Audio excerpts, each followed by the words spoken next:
ವೀಕ್ಷಕರೇ ನಮಸ್ಕಾರ. ನಮ್ಮ ಹಳ್ಳಿ ಸುದ್ದಿ ಯೂಟ್ಯೂಬ್ ಚಾನಲ್ಗೆ ಸ್ವಾಗತ. ಬೆಳೆ ಹಾನಿ ಪರಿಹಾರದ ಬಗ್ಗೆ ಮತ್ತೊಂದು ಬಿಗ್ ಅಪ್ಡೇಟ್ ಒಂದು ಬಂದಿದೆ. ಹೌದು, ಈ ಜಿಲ್ಲೆಗಳಿಗೆ ಬೆಳೆ ಹಾನಿ ಪರಿಹಾರ ಬಿಡುಗಡೆ ಆಗಿದೆ. ಹೌದು, ಯಾವ ಯಾವ ಜಿಲ್ಲೆಗೆ ಜಮಾ ಆಗಿದೆ, ಎಷ್ಟು ಜಮಾ ಆಗಿದೆ ಎಲ್ಲವನ್ನೂ ಕೂಡ ಈ ವಿಡಿಯೋದಲ್ಲಿ ತಿಳಿಸ್ಕೊಡ್ತಾ ಹೋಗ್ತೀವಿ. ಹಾಗೆ ನಿಮ್ಮ ಖಾತೆಗೆ ಬೆಳೆ ವಿಮಾ ಪರಿಹಾರ ಜಮಾ ಆಗಿಲ್ಲ ಅಂದರೆ ಏನೆಲ್ಲ ಮಾಡಬೇಕು, ಯಾವ ಕೆಲಸವನ್ನ ಮಾಡಿದರೆ ಬೆಳೆ ವಿಮಾ ಹಣ ಜಮಾ ಆಗುತ್ತೆ, ಹಾಗೆ PM ಕಿಸಾನ್ ಸನ್ಮಾನ್ ನಿಧಿ ಯೋಜನೆಯ 19ನೇ ಕಂತಿನ ಬಿಡುಗಡೆ ದಿನಾಂಕ ನಿಗದಿಯಾಗಿದೆ. ಹೌದು, ಇದರ ಬಗ್ಗೆ ಕೂಡ ಈ ವಿಡಿಯೋದಲ್ಲಿ ತಿಳಿಸ್ಕೊಡ್ತಾ ಹೋಗ್ತೀವಿ. ದಯವಿಟ್ಟು ಸ್ಕಿಪ್ ಮಾಡಿದ ನಮ್ಮ ವಿಡಿಯೋವನ್ನ ಸಂಪೂರ್ಣವಾಗಿ ನೋಡಿ. ಹಾಗೆ ನಿಮ್ಮ ಖಾತೆಗೆ ಎಷ್ಟು ಕಂತುಗಳು ಜಮಾ ಆಗಿದೆ ಎಂಬುದನ್ನ ನಮ್ಮ ಕಾಮೆಂಟ್ ಬಾಕ್ಸ್ ಅಲ್ಲಿ ತಿಳಿಸಿ. ಹಾಗೆ ನೀವು ನಮ್ಮ ಚಾನೆಲ್ ಅನ್ನ ಸಬ್ಸ್ಕ್ರೈಬ್ ಆಗಿಲ್ಲ ಅಂತಂದ್ರೆ ಈ ಕೂಡಲೇ ಸಬ್ಸ್ಕ್ರೈಬ್ ಆಗಿ, ಹಾಗೆ ಬೆಲ್ ಐಕಾನ್ ಕ್ಲಿಕ್ ಮಾಡಿ ಆಲ್ ಅಂತ ಸೆಲೆಕ್ಟ್ ಮಾಡಿ. ಈ ಜಿಲ್ಲೆಯ 15,000 ರೈತರಿಗೆ 7.5 ಕೋಟಿ ಬೆಳೆ ಪರಿಹಾರ ಬಿಡುಗಡೆ ಆಗಿದೆ. ಹೌದು, ಹಾವೇರಿ ಜಿಲ್ಲೆಯ 15,000 ರೈತರಿಗೆ 7.5 ಕೋಟಿ ಬೆಳೆ ಪರಿಹಾರ ಬಿಡುಗಡೆ ಆಗಿದೆ. ಅದೇ ರೀತಿ ಎಲ್ಲಾ ಜಿಲ್ಲೆಗಳಲ್ಲೂ ಕೂಡ ಬೆಳೆ ಹಾನಿ ಪರಿಹಾರ ಜಮಾ ಆಗಲು ಪ್ರಾರಂಭವಾಗಿದೆ. ನಿಮ್ಮ ಸ್ಟೇಟಸ್ ಅನ್ನ ಈಗಲೇ ಚೆಕ್ ಮಾಡಿಕೊಳ್ಳಿ. ಇದರ ಜೊತೆಗೆ ಅಡಿಕೆ ಸೇರಿದಂತೆ ಇತರೆ ತೋಟಗಾರಿಕೆ ಬೆಳೆಗಳ ಬೆಳೆ ವಿಮಾ ಪರಿಹಾರ ಹಣವನ್ನ ರೈತರ ಖಾತೆಗೆ ಜಮಾ ಮಾಡಲಾಗಿದ್ದು, 2023 ಮತ್ತು 24ನೇ ಸಾಲಿನಲ್ಲಿ ತೋಟಗಾರಿಕಾ ಬೆಳೆಗಳಿಗೆ ಬೆಳೆ ವಿಮೆ ಮಾಡಿಸಿದ ರೈತರು ಕಳೆದ ವಾರ ಶಿವಮೊಗ್ಗ ಜಿಲ್ಲೆಯಲ್ಲಿ ಅಡಿಕೆ ಮತ್ತು ಮಾವು, ಶುಂಠಿ, ಮೆಣಸು ಬೆಳೆಗಳಿಗೆ ಕಳೆದ ವರ್ಷ ಬೆಳೆ ವಿಮೆಗೆ ಅರ್ಜಿ ಸಲ್ಲಿಸಿದ ಸುಮಾರು 71,000 ರೈತರ ಖಾತೆಗೆ 156.14 ಲಕ್ಷ ಬೆಳೆ ವಿಮೆ ಪರಿಹಾರವನ್ನ ನೇರ ನಗದು ವರ್ಗಾವಣೆ ಮೂಲಕ ಜಮಾ ಮಾಡಲಾಗಿತ್ತು. ಇದೇ ಮಾದರಿಯಲ್ಲಿ ಇತರೆ ಜಿಲ್ಲೆಗಳಲ್ಲಿ ಅರ್ಜಿ ಸಲ್ಲಿಸಿದ ರೈತರಿಗೂ ಬೆಳೆ ವಿಮೆ ಪರಿಹಾರ ಬಿಡುಗಡೆ ಮಾಡಲಾಗಿದೆ.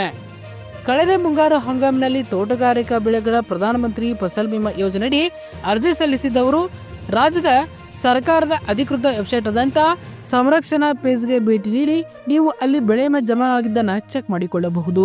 ತೋಟಗಾರಿಕಾ ಬೆಳೆಗಳಿಗೆ 2023 ಮತ್ತು 24ನೇ ಸಾಲಿನಲ್ಲಿ ಹವಾಮಾನ ವೈಪರೀತ್ಯದಿಂದ ಉಂಟಾದ ಬೆಳೆ ನಷ್ಟಕ್ಕೆ 156.14 ಲಕ್ಷ ರು ಬೆಳೆ ವಿಮಾ ಪರಿಹಾರ ಬಿಡುಗಡೆ ಆಗಿದೆ. ಡಿಸೆಂಬರ್ 2ರಂದು ರೈತರ ಖಾತೆಗಳಿಗೆ ವಿಮಾ ಹಣ ಜಮಾ ಆಗಲಿದೆ ಎಂದು ಪ್ರಕಟಣೆಯಲ್ಲಿ ತಿಳಿಸಲಾಗಿದೆ. ಅಡಿಕೆ, ಮಾವು, ಮೆಣಸು ಮತ್ತು ಶುಂಠಿ ಬೆಳೆಗಳಿಗೆ 73,271 ರೈತರು ವಿಮಾ ಪಾವತಿಸಿದ್ದರು. ಅದರಲ್ಲಿ 71,177 ರೈತರಿಗೆ ವಿಮಾ ಪರಿಹಾರ ಬಂದಿದೆ.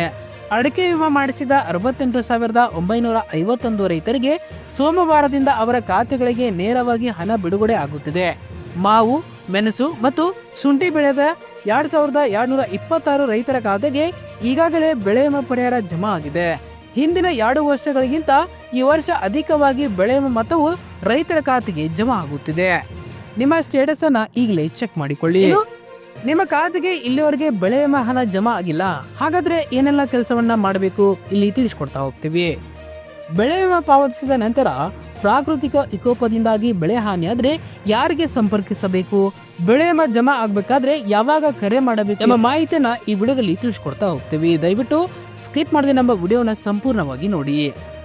ಮುಂಗಾರು ಹಾಗೂ ಹಿಂಗಾರು ಹಂಗಾಮಿನಲ್ಲಿ ರೈತರು ಬೆಳೆ ವಿಮಾ ಪಾವತಿಸುತ್ತಾರೆ. ಆದ್ರೆ ಬೆಳೆ ವಿಮಾ ಪಾವತಿಸಿದ ನಂತರ ಬೆಳೆ ಹಾನಿ ಆದ್ರೆ ಏನು ಮಾಡಬೇಕು, ಯಾರಿಗೆ ಕರೆ ಮಾಡಬೇಕು, ಯಾವಾಗ ಕರೆ ಮಾಡಬೇಕು, ಕರೆ ಮಾಡದಿದ್ದರೆ ಬೆಳೆ ವಿಮಾ ಹಣ ಜಮಾ ಆಗುವುದಿಲ್ಲವೇ ಎಂಬುದು ಸಂಪೂರ್ಣವಾದ ಮಾಹಿತಿ ಇಲ್ಲಿದೆ.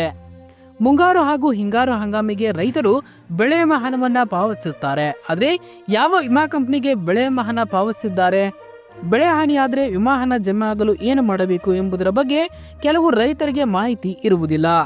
ಹಾಗಾಗಿ ಬೆಳೆ ಹಾಳಾದರೆ ಸಹ ಮಾಹಿತಿಯ ಕೊರತೆಯಿಂದಾಗಿ ವಿಮಾ ಹಣದಿಂದ ವಂಚಿತರಾಗುತ್ತಾರೆ.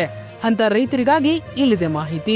ಬೆಳೆ ವಿಮಾ ಪಾವತಿಸಿದ ನಂತರ ರೈತರು ಬೆಳೆ ಪ್ರಾಕೃತಿಕ ವಿಕೋಪದಿಂದಾಗಿ ಬೆಳೆ ಹಾನಿ ಆದರೆ 72 ಗಂಟೆಯೊಳಗೆ ರೈತರು ಯಾವ ವಿಮಾ ಕಂಪನಿಗೆ ಹಣ ಪಾವತಿಸಿದ್ದಾರೋ ಆ ವಿಮಾ ಕಂಪನಿಗೆ ದೂರು ನೀಡಬೇಕು. ಆಗ ವಿಮಾ ಕಂಪನಿಯ ಸಿಬ್ಬಂದಿಗಳು ದೂರು ನೀಡಿದ ರೈತರ ಜಮೀನಿಗೆ ಬಂದು ಬೆಳೆ ಪರಿಶೀಲನೆ ಮಾಡುತ್ತಾರೆ.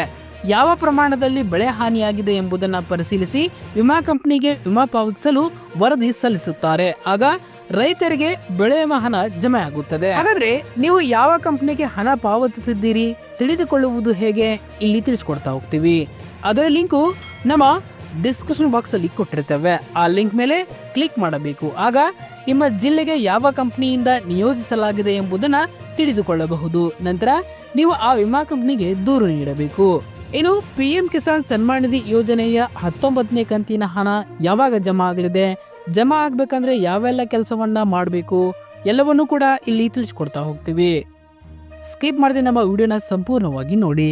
ಅನೇಕ ರೈತರು ಪ್ರಧಾನಮಂತ್ರಿ ಕಿಸಾನ್ ಸನ್ಮಾನ್ ನಿಧಿ ಯೋಜನೆಗೆ ಸಂಬಂಧಿಸಿದಂತೆ ಕೆಲವು ಪ್ರಶ್ನೆಗಳನ್ನ ಹೊಂದಿದ್ದಾರೆ. ಅನೇಕ ರೈತರು ಪ್ರಧಾನಮಂತ್ರಿ ಕಿಸಾನ್ ಸನ್ಮಾನ್ ನಿಧಿ ಯೋಜನೆ ಸಂಬಂಧಿಸಿದಂತೆ ಕೆಲವು ಪ್ರಶ್ನೆಗಳನ್ನ ಕೇಳ್ತಾ ಇದ್ದಾರೆ. ಹೌದು, ಆ ಪ್ರಶ್ನೆಗಳಲ್ಲಿ ಒಂದಾದ ಕುಟುಂಬದಲ್ಲಿ ರೈತ ಪತಿ ಹಾಗೂ ಪತ್ನಿ ಇಬ್ಬರಿಗೂ ಕೂಡ ಪ್ರಧಾನಮಂತ್ರಿ ಯೋಜನೆ ಹಣವನ್ನ ಪಡೆಯಬಹುದಾ ಎಂಬ ಪ್ರಶ್ನೆನ ಕೇಳ್ತಾ ಇದ್ದಾರೆ. ಆ ಪ್ರಶ್ನೆಗೆ ಉತ್ತರ ಇಲ್ಲಿದೆ. ಅನೇಕ ರೈತರು ಪ್ರಧಾನಮಂತ್ರಿ ಕಿಸಾನ್ ಸನ್ಮಾನ್ ನಿಧಿ ಯೋಜನೆಗೆ ಸಂಬಂಧಿಸಿದಂತೆ ಕೆಲವು ಪ್ರಶ್ನೆಗಳನ್ನ ಹೊಂದಿದ್ದಾರೆ. ಈ ಪ್ರಶ್ನೆಗಳಲ್ಲಿ ಒಂದು, ಕುಟುಂಬದಲ್ಲಿ ರೈತ ಪತಿ ಮತ್ತು ಪತ್ನಿ ಇಬ್ಬರು ಒಟ್ಟಾಗಿ ಪ್ರಧಾನಮಂತ್ರಿ ಕಿಸಾನ್ ಸನ್ಮಾನ್ ನಿಧಿ ಯೋಜನೆಯ ಪ್ರಯೋಜನಗಳನ್ನ ಪಡೆಯಬಹುದೇ ಎಂಬ ಪ್ರಶ್ನೆಗೆ ಉತ್ತರ ಇಲ್ಲಿದೆ. ಭಾರತದ ಆರ್ಥಿಕತೆಯ ಬಹುಪಾಲು ಭಾಗವು ಕೃಷಿ ವಲಯವನ್ನ ಆಧರಿಸಿದೆ. ಇದರಿಂದಾಗಿ ದೇಶದ ಕೋಟ್ಯಾಂತರ ಜನರು ಕೃಷಿ ಕ್ಷೇತ್ರದೊಂದಿಗೆ ಪ್ರತ್ಯೇಕವಾಗಿ ಅಥವಾ ಪರೋಕ್ಷವಾಗಿ ಸಂಬಂಧ ಹೊಂದಿದ್ದಾರೆ. ಆದರೆ ಇಂದಿಗೂ ದೇಶದ ಕೋಟ್ಯಾಂತರ ರೈತರು ಆರ್ಥಿಕವಾಗಿ ದುರ್ಬಲರಾಗಿದ್ದಾರೆ. ಕೃಷಿ ಮಾಡುವಾಗ ಅನೇಕ ರೀತಿಯ ಆರ್ಥಿಕ ಸಮಸ್ಯೆಗಳು ಈ ರೈತರಿಗೆ ತೊಂದರೆ ನೀಡುತ್ತವೆ. ರೈತರು ಈ ಸಮಸ್ಯೆಯನ್ನ ಗಮನದಲ್ಲಿಟ್ಟುಕೊಂಡು ಕೇಂದ್ರ ಮತ್ತು ರಾಜ್ಯ ಸರ್ಕಾರಗಳು ಹಲವು ಅದ್ಭುತ ಯೋಜನೆಗಳನ್ನು ಜಾರಿಗೆ ತರುತ್ತಿವೆ.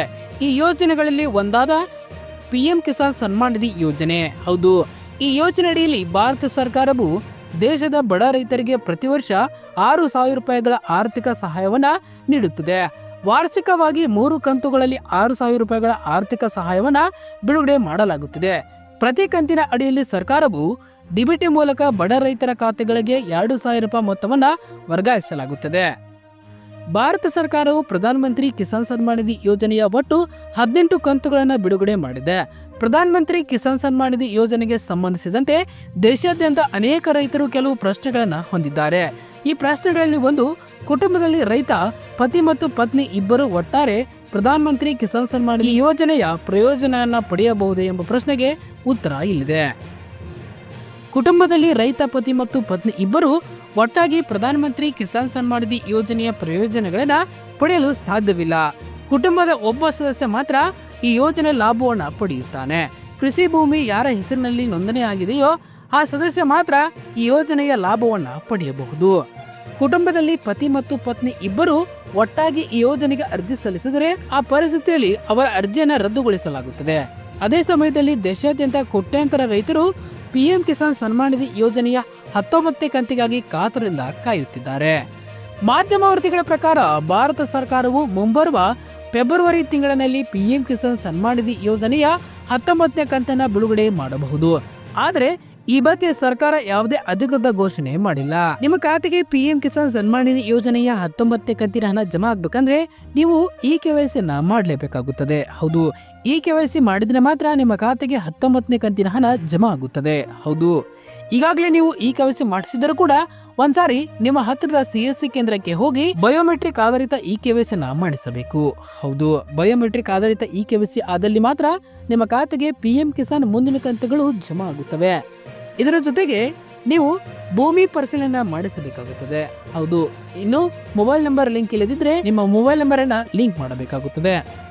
ಧನ್ಯವಾದಗಳು. ಈ ಮಾಹಿತಿ ನಿಮಗೆ ಇಷ್ಟ ಆಗಿದ್ದಲ್ಲಿ ಎಸ್ ಅಂತ ಕಾಮೆಂಟ್ ಮಾಡಿ. ಹಾಗೆ ನೀವಿನ್ನೂ ನಮ್ಮ ಚಾನಲ್ ಅನ್ನ ಸಬ್ಸ್ಕ್ರೈಬ್ ಆಗಿಲ್ಲ ಅಂತಂದ್ರೆ ಈ ಕೂಡಲೇ ಸಬ್ಸ್ಕ್ರೈಬ್ ಆಗಿ.